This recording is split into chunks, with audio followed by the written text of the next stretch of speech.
Hello, my beautiful friends. Welcome back to the show. Today, I'm super excited to dive into today's conversation with Stacey Feasel. Stacey is a mama of a neurodivergent 10-year-old and so far a neurotypical 6-year-old. She has her hands full. She's been running her own photography business with compassion and a zest for learning for 6 years. Her experiences in navigating how to best serve her daughter throughout her life journey has brought her to the place of advocating for the neurodivergent community. Life for neurodivergent families is complicated and a delicate balance, and she knows this firsthand and has worked hard to create a safe space for these families in front of her camera lens. She's so excited to share what she has learned through the years after talking to professionals about how, as photographers, we can better serve the neurodivergent community. Welcome, Stacey. Thank you so much, Lisa. I am so excited to be here. Thanks for having me. I'm so excited to dive into this conversation. It's interesting because I actually had coffee with a friend from high school, and we kind of just have been we've been playing tag for 20 years, and she's the mother of a son with autism. And so we were really talking about, she's also a photographer. So, so I was like, this is so great because I'm going into this conversation with Stacey next week, and I have so many questions. So, Good. can you share maybe a little bit about your personal journey as a mother of a neurodivergent child and how it has influenced your approach to family and newborn photography? I would love to. Yeah. So my daughter, Tessa, and I did speak with her. I talked to Tessa and I got permission to share her diagnosis and honor that she's okay with me talking about that. And so I'll share some of my journey.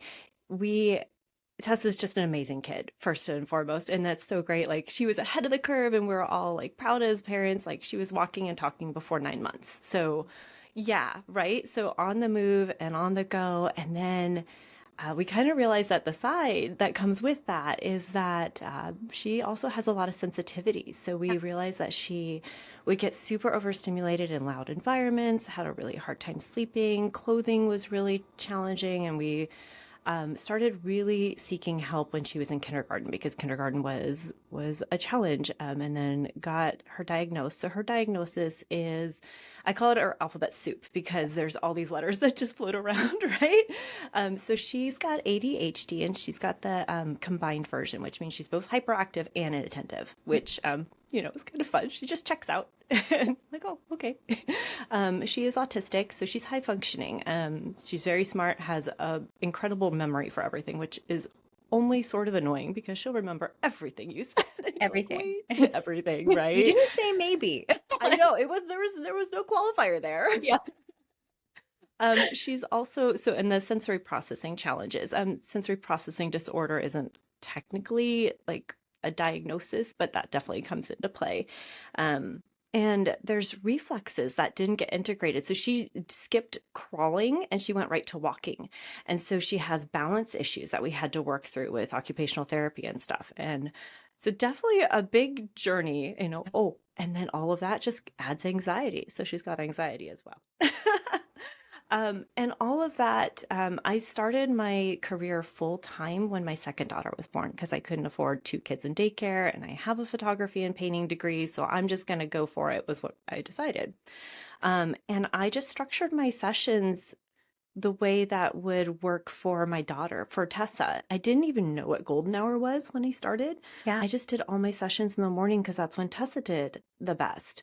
And I started working with all these families that had so much energy, and I just played with them. And I ended up really growing my business with referrals because I had such compassion and people felt comfortable with me. So it was a beautiful way to start. And I didn't really realize till about a year ago that what I do at my sessions is different than other photographers until I plugged into a Seattle photography group here and was like, oh, you don't do that? Oh, you don't? I'm like, oh. And so it's really developed a wonderful business for me. And what I've found is I encounter neurodivergent people in every aspect of photography, whether I'm doing headshots or weddings or newborns, especially. So, all my newborn sessions I do in home. And I even do the posed studio style in home, which it allows for those like high energy kids, they can be there for the family portion and then go check out. And instead of having them hang out in the sessions. So, yeah, it's really led to a lot of fun success and meeting great people. Yeah, I love that. What I find fascinating too is, back because we were talking before we were on camera, we're both in our 40s, Yeah. that I sometimes wonder if I probably should have had an ADHD diagnosis as a child, because a lot of the things that I'm seeing, Mhm. and things that I think for myself, or maybe I have turned them into superpowers, but Yes. I sometimes wonder if those would have been at the time diagnoses for neurodivergent Yeah, symptoms. absolutely. I totally think that if I were to seek a diagnosis, I would have ADHD too. Yeah, But yeah, there's so many wonderful like not side effects, but things that go along with these diagnoses. They're yeah. really good at problem solving or so creative. I would actually challenge most of us photographers are Mhm. probably neurodivergent in some way, Yes. shape, or form. Or like the I focus on like hyper focus or like no Yes, focus at all. It's like exactly. either that. Yeah, yeah. Like, Like I have a shirt that says I have so many tabs open and I don't know where the music's coming from. Like, I don't know. It's just it's life. so true. Now, advocating for the neurodivergent community really seems like a significant passion for you, and I love this so much. So, how has this advocacy translated into the way you structure and approach your own family sessions? Yeah. So it's going to be a really rare parent that actually shares with you that their child is neurodivergent before the Yeah. session. Um, and that's just because they don't know you. You're a photographer, you're going to be in their life for an hour or maybe 3 if you're doing a newborn session.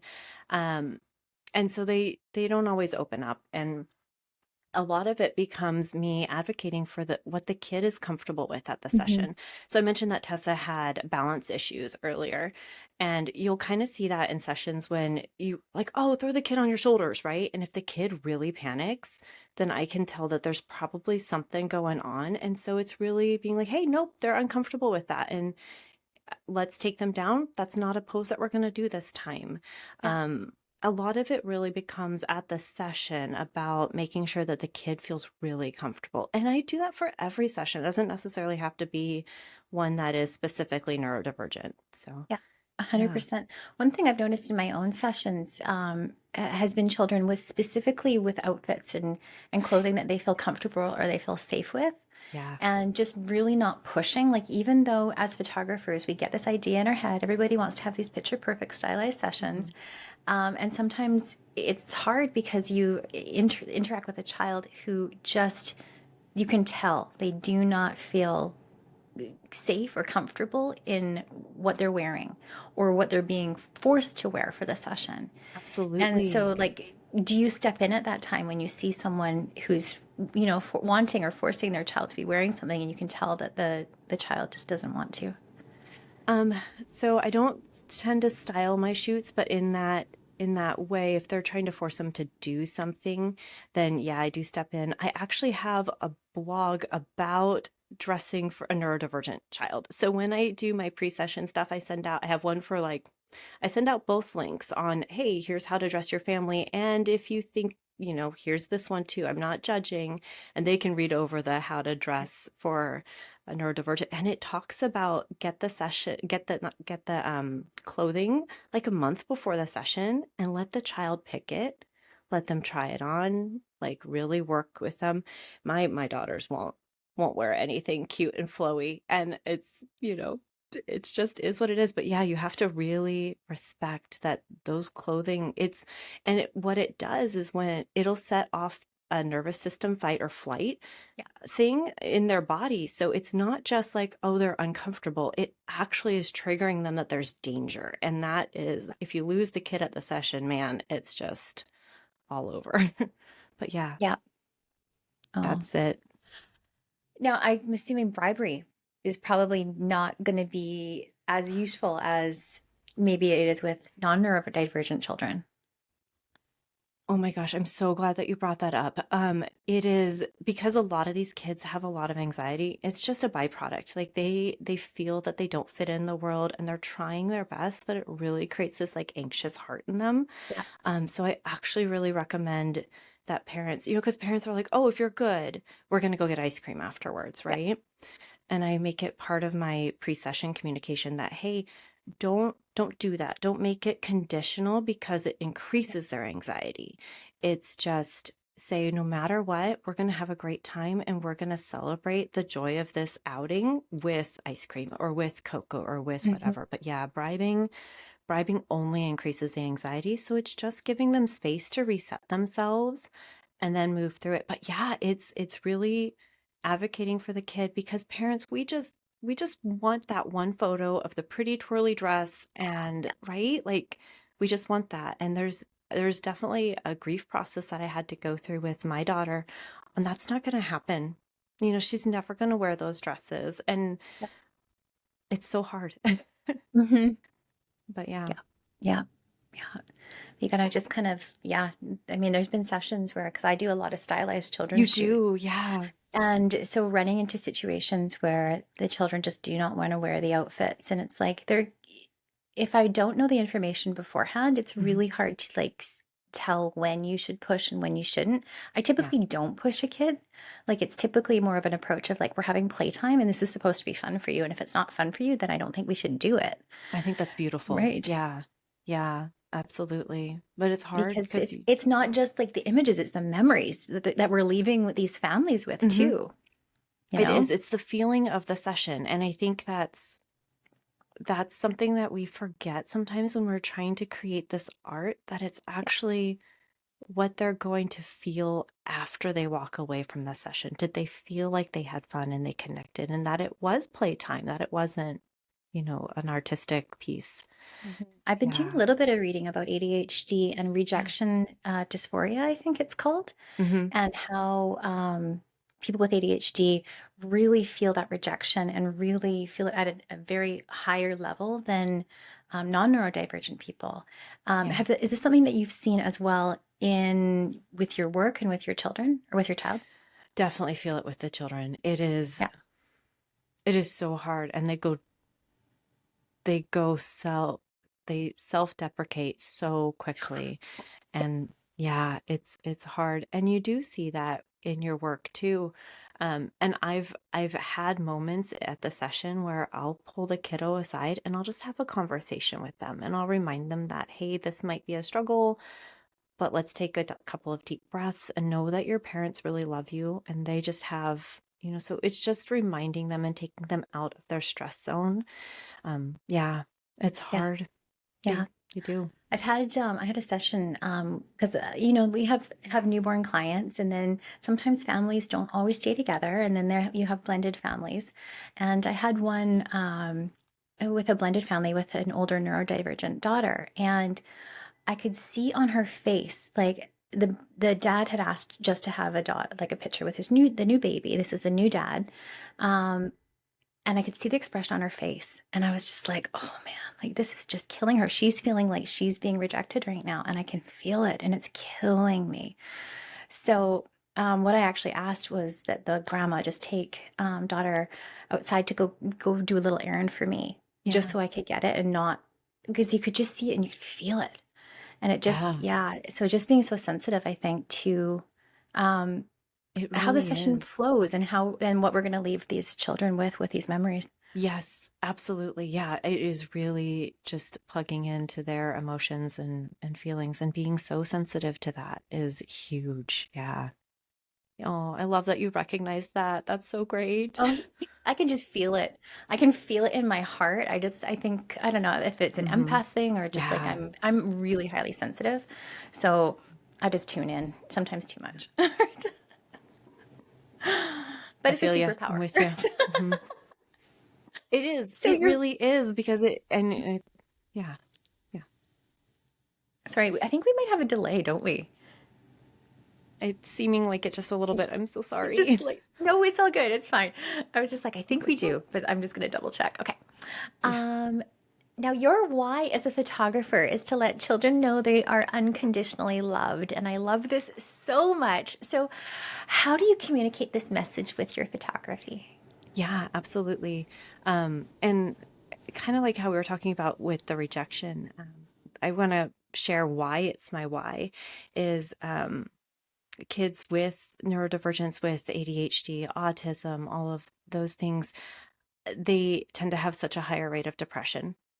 And we had moved about a year and a half ago, and I was really slow to get family photos on the wall.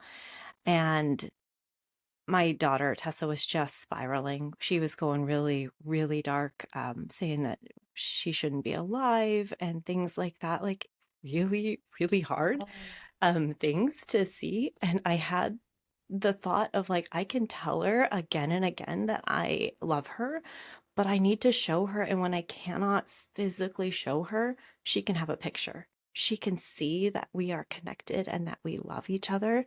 So I got some family photos on the walls. It wasn't an immediate fix, but it was a big turnaround. And I was like, do you need a copy of this for your backpack? Do you need a copy of Mhm. this by your bed? And it's helped. It helps because a picture is worth 1,000 words, right? Um, so I really I kind of want to save lives with these photos. You never Mhm. know how people are feeling. And if they can see that their family is in this genuine moment, sometimes hugging doesn't always work for autistic Yeah. people, right? So finding ways to create that connection um, in photos that they can hang on the wall. And I really encourage, like, don't just print the one that is everyone looking because that doesn't convey any emotion. That's a beautiful way to be like, look how pretty we are. And I always get one of those because grandma always wants one, right?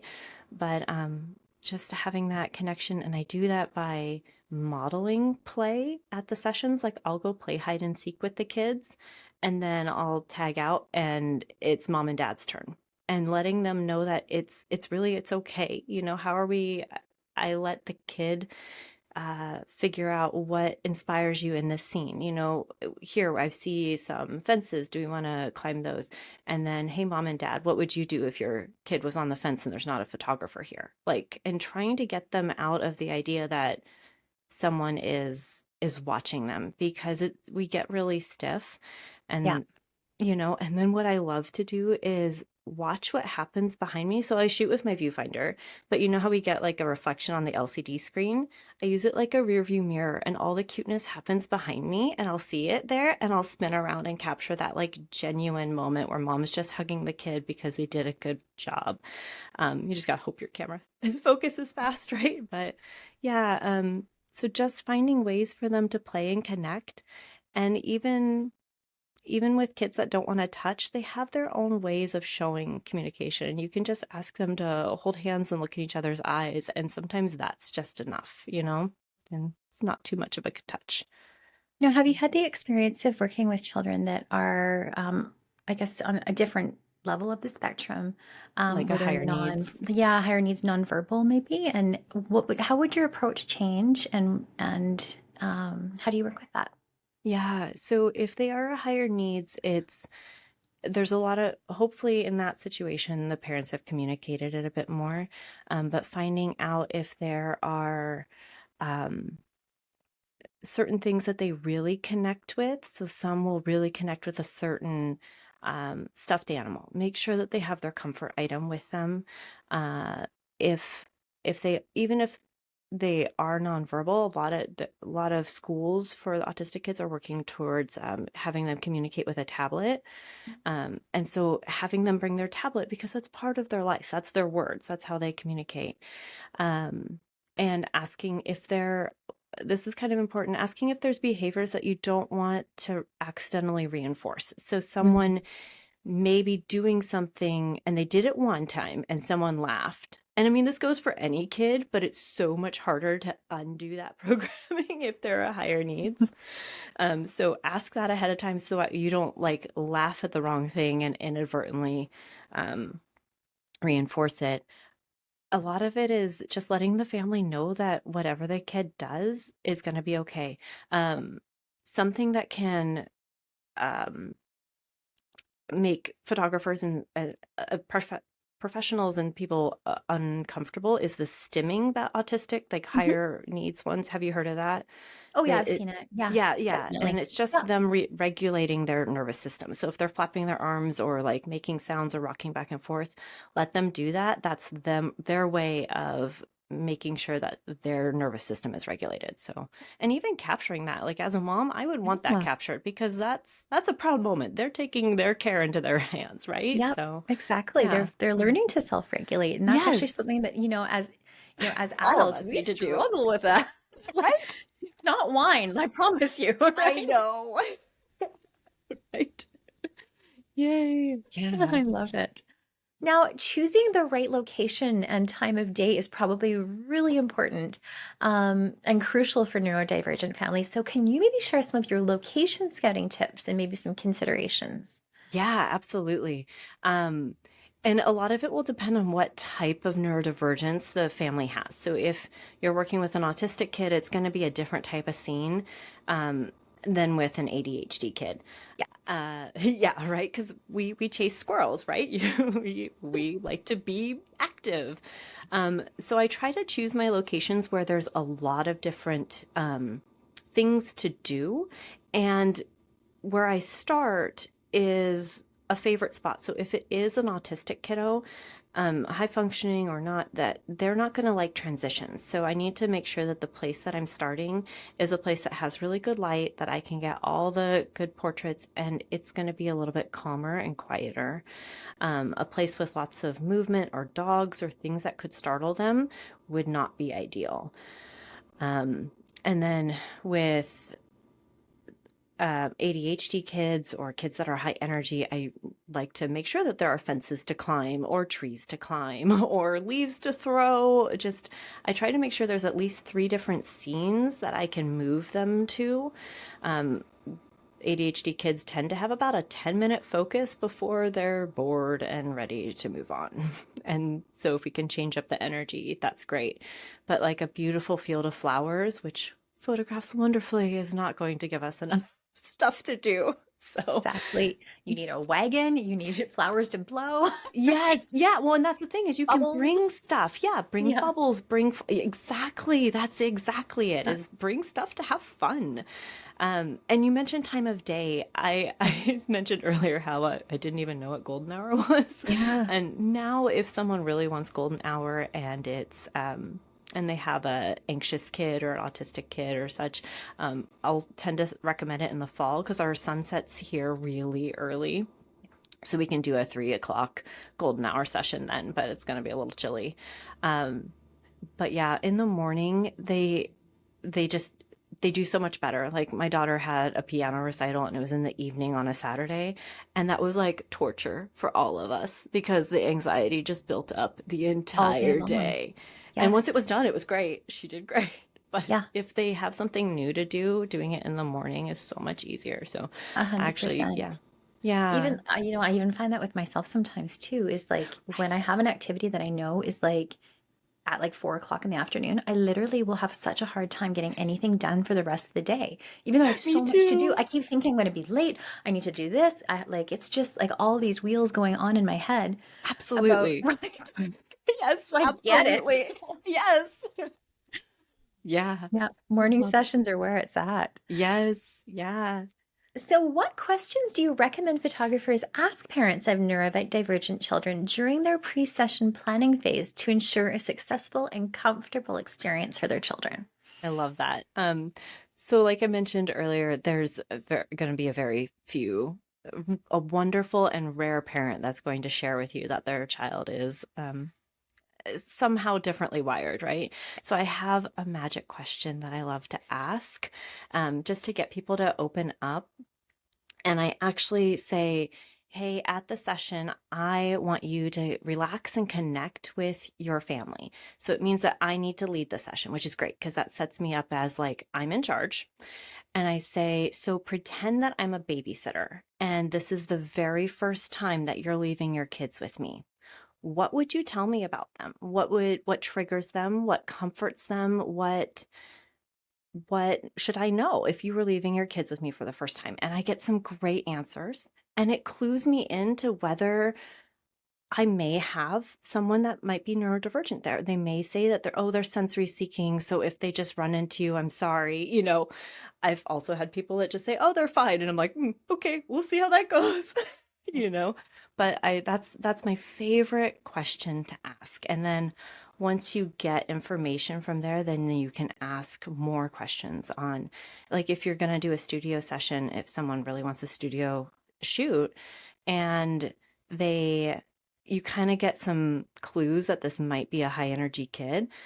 You can't say, are they going to respect my equipment or are they going to not go for my lights? So I like to say, hey, when you go over to a friend's house for the first time, how does your child interact with the furniture and things like that? Are they gentle? Are they kind? Are they, just kind of plugging that in gently to get people to think about what type of environment their family is going to be entering into. So those are some of my questions. I love that because, a lot of the times we ask surface questions on like, Yeah, what props do you want? What style are you looking for? yeah. What location would you prefer? And we're not asking these deeper questions, but Mhm. oh my gosh, those are brilliant. Those give you such insight into how you will strategize your sessions. I love that. Exactly. Yeah, because then I'm in charge of suggesting the location that's going to be a good fit. Like, okay, it sounds like you've got a high energy kid. These are my favorite parks for someone that likes to run around a lot. Or if they are very shy, this is my good quiet park or place to be. And then, because we're the professionals, and that's what's so hard is we're very much the like customer service focused, but we can't forget that we're the experts and we need to guide them so that they have an amazing session experience, no matter what, So, yeah. I love that. Now, Thanks. session flow and timing and understanding family dynamics are really important aspects. So, how do you navigate these factors to create a seamless and efficient photo session for these families? Absolutely. Yeah. The if there's a sibling, I always do my sibling photos first. Yeah, Always, always. Um, Sibling dynamics are super tricky yeah, yeah, right? I mean, even neurotypical ones, but yeah, especially with neurodivergent ones, Tessa doesn't realize how strong, I mean, she's little, but she doesn't, I mean, that's part of her reflexes that didn't get integrated. She just wraps her arms around and is like choking my other one, right? It's yeah. like, oh, but we see that a lot. So I've learned to start with the siblings before the anxiety and like the play really they start to loosen up. And then we can get some playful sibling ones later. But I go siblings and then I go whole family. So I take the siblings and then I add the whole family in. And then I get all the photos with that neurodivergent kid Yeah. first. And if there's two neurodivergent kids, go with the one that is the most high energy Mm, first yeah.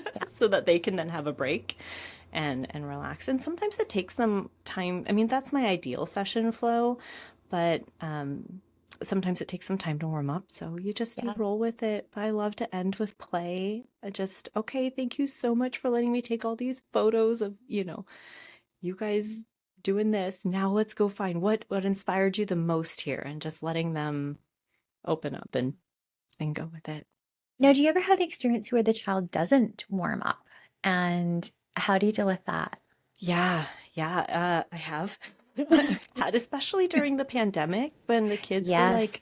so sheltered. Um, I had one little girl scream at me for 40 minutes. Oh, It was yeah. great. But at the same time, the fact that I stuck with it, and we just played. I just put the camera down and we just started exploring the park and she ended up warming up and the parents were so appreciative. That's the other thing I would say is I always build in an extra half-hour bumper just in case there's a meltdown during the session so we have time for that and they walk away knowing that they were seen and heard.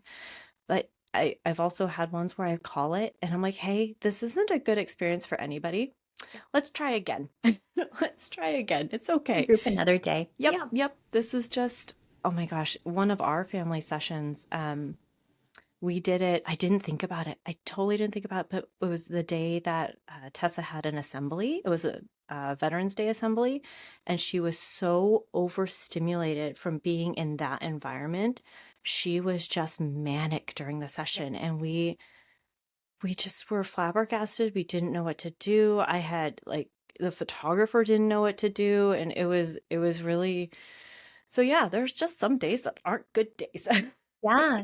And actually, that's interesting because that would actually be something that you may like want to even add into Mhm. your literature when you're, chatting. If you have clients with Yeah. neurodivergent children, like, and you've seen some things there, just making sure that this isn't an overloaded day for the kid, and Yeah.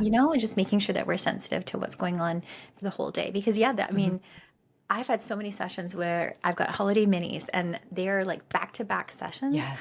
And you end up having a session. And typically, I would actually have to schedule an entire full day of reshoots because I Mm. knew ultimately, out of probably 57 families at least, were going to have to come back. Yeah. And that's just okay. That's just like the nature of the beast. And sometimes it's just going to be that way. That's so But amazing you like, do that. Yeah. just like, and because sometimes they are nervous because they're meeting you for the first time and they Mhm. don't know how to behave with a stranger, or like there's so many different variables on why they're not comfortable Yep. that I would hate to be like, oh, too bad, so sad, right? Like, Oh yeah. Yeah. right? Yep, absolutely. No, definitely. I do recommend in my pre-session communication, like make sure nothing happens before the session. Yeah, Let this be the big event for the day. yeah. Yeah, for It's that like reason. babies and shots. Like we don't want to like it's like like Yes. 1-year-old sessions when you've got babies coming, they've just come from their shots and you're just like, oh my gosh, your baby had the shot yesterday. Of course they don't want to do the cake smash. They think I'm going to hurt them. Yes. Yes. Or circumcisions for like the little ones. Oh, Oh, learned that the your hard way. I'm littles. like, oh, okay. Yeah. Yeah. Sorry, You don't, buddy. yeah, right? You don't want to pose them on their tummy right after that Nope. procedure, right? Nope. So many Nope. different things. So many different things. Yeah, yeah. Oh, So, do you have any advice for photographers who really want to create that welcoming and inclusive environment for neurodivergent families, but they haven't experienced working with them before, so they are maybe a little bit nervous? little nervous. I think the advice I would say is really just think about how that kiddo might be feeling and just put yourself in their shoes, leading with empathy and compassion, and it's going to be fine if you listen to that kid, especially like so the ADHD kids, they just Tessa will hit you with a flow of uh talk. Like just Yeah. she'll just talk talk talk talk talk, right? Sit and listen to them. Yeah. They have so much beautiful like information and creativity to share, and just yeah, hear and respect them. That would be the thing that I'd say to start with. Don't be scared. They're just a kid that's scared of you, honestly. Yeah. So just show them love and compassion. Yeah. I have a I love shirt that says compassion over compliance, and that's that. like Oof. my mantra because that's it, right? Yeah. 100%. I love that. So, you ready for our lightning round? Yes. Okay. If you like to cook, what do you like to cook the most? I really love this Guinness Irish stew that I love to cook. Yum. Yes. What's your favorite movie? Legally Blonde. Anyone that can go from like not having, yeah, just so inspiring. Like, Yeah. oh, Yeah. I yes. love it. What did you want to be when you grew up as a kid? I wanted to be a teacher. Oh, I love that. Yeah. Favorite guilty or not so guilty pleasure? So I really love baking and drinking a glass of wine while I'm baking at night. And it's just fun for me. I love it. Okay, what do you love to bake? I love pies and cupcakes and cakes the most. Mm, yum. Yes. Oceans or Yeah. mountains and why? Oceans. I love the ocean. It's so humbling and peaceful and just Yeah, amazing to me. I love it. Do you go to the Oregon coast often, being in Yes. Seattle? Yeah, Yes. Lincoln City and Newport Bay are like my yeah. favorite places to go. I love that. We've actually just booked a trip this summer. We're going to do the Oregon coast in Oh, our I love motorhomes. it. Yeah, so it's going to be fun. Oh, it's gonna be amazing. Have fun. So, what's your favorite comfort food? Favorite comfort food is chocolate cake. Okay. Where do you feel most centered and happy? So I mentioned earlier I have a painting degree, so oil painting when I'm in front of my easel, that's my happy place for sure. I love that. What is something you've accomplished as an adult your younger self would be proud of? That I'm a good mom. Yeah. That's a huge accomplishment for me, that I'm really working to advocate and love my daughter for who she is and not trying to fix her, you know. I love that. Do you have any personal projects going on right now? And if so, what is it? So my personal project is actually working to educate photographers on the neurodivergent community, and I'm putting together classes on how to do that so people don't feel scared and people can just add that to their tool belt. So that's my project right now. Yeah. Okay. So, can you maybe share your approach to self-care and mental well-being to avoid burnout as a photographer Mm-hmm. and mama? And mama, right? Like, oh my gosh, that is so hard. The best advice that I was given that is so easy for everyone to do is just make sure you get enough sleep, make sure you drink water. And I'm so bad at remembering the water. I'm a coffee and wine sort of person. But that's when I feel really run down. That's the Yeah. best. And then an Epsom salt bath is Mm, so good on our bodies after we're chasing kids and stuff. So.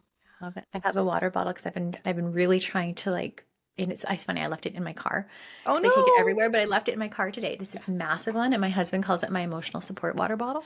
I love He I goes love everywhere with me, like everywhere. See, that's what we need. Emotional support water bottle. I love it. So, what advice do you have for someone just starting out in photography? Know your worth. Mm, Don't sell yourself short. And that took me way too many years to remember and actually believe. yeah, Yeah. I hear you. So, where can our listeners learn more from you? So I am on Instagram and Facebook at Feasible Photography.